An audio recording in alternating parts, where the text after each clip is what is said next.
I'm Logan Crawford, and right now on Spotlight, we're exploring the essential guide to mergers, acquisitions, and commercial real estate. And we're talking with one of my favorite guests, a terrific author by the name of Kent Cooper. And he has written a book that is absolutely essential for anyone who's a business person, a business owner, or an entrepreneur. It is called What's the Plan, Man? With baby boomers retiring at an unprecedented rate, this book provides critical insights into developing an effective exit plan for business owners and commercial real estate holders. Join us right now as we delve into real-world case studies, strategic planning, and the nuances of selling businesses for the highest possible price. We're delighted to have this very talented author be our guest once again here on Spotlight, and we ask viewers like you to support authors like him by subscribing to our channel and by purchasing his amazing book. The links are below this interview. Kent, great to have you back on the show. Well, thank you. It's very good to have you here too. Let's say some guy out there or some woman out there is 55 years old. They've owned this little diner for the last 25 years. They're tired of slinging hash. You know, it's time for them to hang up the apron, and they want to do it the right way. They're building now 10 years out. What should they start doing to sell that business at the highest possible profit? The buyers in the market today are really looking for three things when they buy a company. Number one, they want management in place. So if you're the owner of the business and you're the only operator, you're going to depend on a buyer to either completely replace you or you have somebody there that they can rely on to continue with the business. The second thing that buyers are looking for is a product or service that's expandable. And I'm talking about really more the lower middle market. And these are the businesses that are a little bit larger than mom and pop companies. And the market's divided kind of in three different levels. Number one, you have the small businesses, which are up to about $1 million. Then you have the businesses from about $1 million to about $3 million. And then you have the lower middle market, which is about $3 million up to about $50 million. Okay. Mm-hmm. But they're looking for those three things. Number one, they want management in place. Number two, they want a service or product that's expandable. And number three, they want something that has at least a 15% profit margin or greater. Okay. Now, these smaller businesses can be divided into a couple of different ways, though, when you look at the seller's discretionary earnings. And that SDE is what the net income of the business is plus what they make on top. So one of the major things that a business should get ready for when they get ready to sell is their financials. Financials are the heart. It's the only report card to show somebody exactly what their value is. There isn't anything. It needs to be a good P&L statement with a balance sheet. So many times I go to businesses and I start looking at the business, I really like it and they're doing great. And then you find out that they're so inadequate about their accounting, their balance sheet is a mess. There's hardly any way we can get it financed. And that's another crucial thing is financing.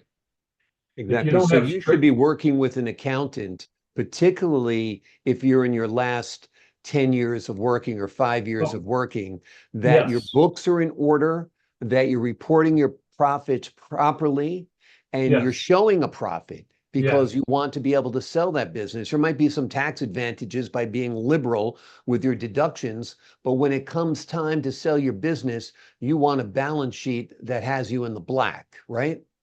Exactly. I'll give you a good example of what you just said right there. I recently listed a printing company. Now, printing companies they still have a lot of work. Digital hasn't replaced all the printing companies, but this was a rather large one. He'd been around for like 35 years, and he had been expensing everything in his personal life through his profit and loss statement. Right. So when he showed me his profit and loss statement, it's like, well, okay, you're okay, but you don't really make that net income. He said, well, but look at this sheet, and he gave me this list of all the stuff he's deducting on his personal life on his profit and loss statement. Right. And you sell it, you save a whole bunch in taxes, but now I've got to sell this business to someone else that's probably going to get financed through the SBA. Right. The SBA is going to want to look at the last year tax returns, compare it to your profit and loss statement, and look at the adjustments that you gave me that I can add to the back to induce a buyer to even look at the business. it becomes a nightmare. And then you have to go back. The IRS or the IRS is not involved at this point, but in order to get an SBA loan, you're going to have to restate your financial statements on your tax returns. So it becomes more expensive. Exactly. Yeah, it's a pound wise, a dollar wise and a pound foolish, or a penny Yes. wise and a pound foolish in many ways. That's for sure. Let's talk a little bit about your book, who it's targeted for, and what the folks will find between the covers. What I meant to do in this is just take an approach as if I were a business owner and I didn't have any of this information. If you read my book, if you look at it, the beginning parts are basic. It just kind of tells you what kind of people you should be looking for to represent you, what their attitudes should be. It talks about marketing. It talks about a lot of important stuff to prepare the business to get ready. Mm-hmm. And then in the back portion of the book, I actually go into some case studies, and I divide it in half. I do a lot of commercial real estate transactions, and I also do a lot of business transactions. So I try to do a chapter on each. There's actually one chapter on how to value a business and case studies on businesses that I sold. Then there's another chapter on commercial, how do you value commercial real estate? And then the next chapter on some actual case studies of how I completed those transactions, how we started them, and then how they actually ended up. Because many times you'll create a business for a listing and it takes on its own life. You know, it goes through all kinds of loops and turns, and you never know what will happen at the end when you actually go to closing. So what the book is all about is trying to get a guy or woman that has a business that wants to sell or even wants to buy one. This is how you can also look at how to value what you're trying to buy. It gives you an idea. There's a lot of professional valuators like myself out there, as well as certified commercial real estate appraisers.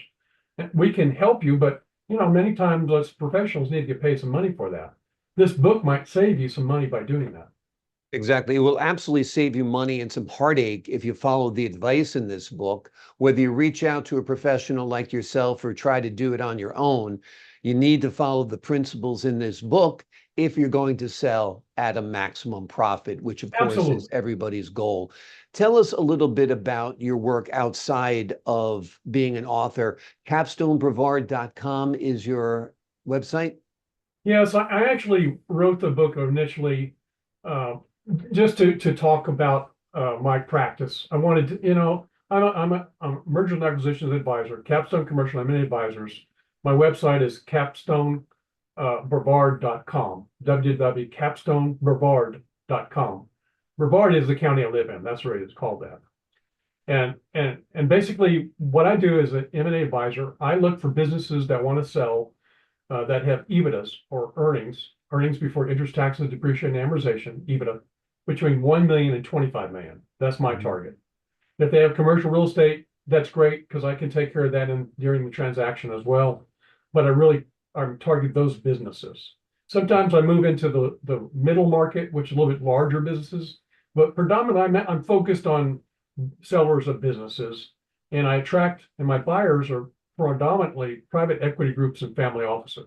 That's who I sell to. Absolutely. And if folks want your expertise in selling their business, they can reach out to you through capstonebrevard.com. Yes. And what type of services would you offer them? In that we first do a full valuation for the business. If you'll send me the profit and loss statements, I have a questionnaire I send you. Once I have that, I will give you a full valuation. I don't charge any upfront fees. This is my way of me getting to know my client and see if we have something that we can work together. If we can't work out, you know, the valuation, then we really can't go any further. There are some people that do not understand them, and then a lot of people have a lot greater expectations than what the market will bear. So this first step is the valuation process. The next step is for me to have a face meeting like this that we're doing right here. Yeah. Actually, I like to do this the first. And then we sign a mutual non-disclosure agreement. They send me the financials. They also give me the questionnaire that I gave to them. I'll give them the valuation. Once we come to terms of the valuation, then the next step is to prepare a listing. Most of my listings for this size businesses last anywhere from 9 months to a year. That's how long it takes to close these transactions. So you need to start 3 years before you're ready to do it to get your financials in order. And then it's another year of marketing and trying to find the best suitor for you for that next 9 or 12 months. So once we find a buyer, then we help them do financing as well for the buyer. And we just go on down the road, try to a smooth transaction for everyone. You're kind of like a business matchmaker. You Yes, I take am. the That's exactly what it is. person who is looking for a match, find that business. It might be a niche business that works, and you're helping Right. both sides. One side sell, the other side get financing, and leave both parties happy. That's exactly right. Yeah. Well, that's Exactly right. great. Well, that I love is my the job. This is my 24th year doing it. I love it. I'm 69 years old and I've got 10, 15 more years left in me. You're 69 years young and you have a ton of expertise and a ton of experience that the younger guys Yes. don't have. And you've got a whole alphabet after your name. I know you've got a ton of degrees and certifications and licenses, and it's very impressive, as is the website capstonebrevard.com. This book is impressive as well.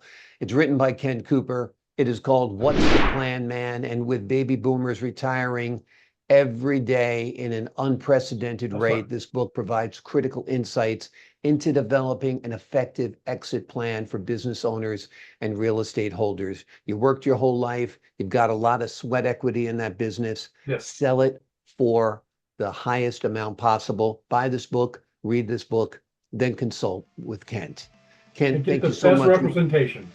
Absolutely, absolutely. Yes. Thank you so much for joining us here today. Thank you. I appreciate your time. And to the folks at home, I'm Logan Crawford, thanking you for your time. This time until next time on Spotlight.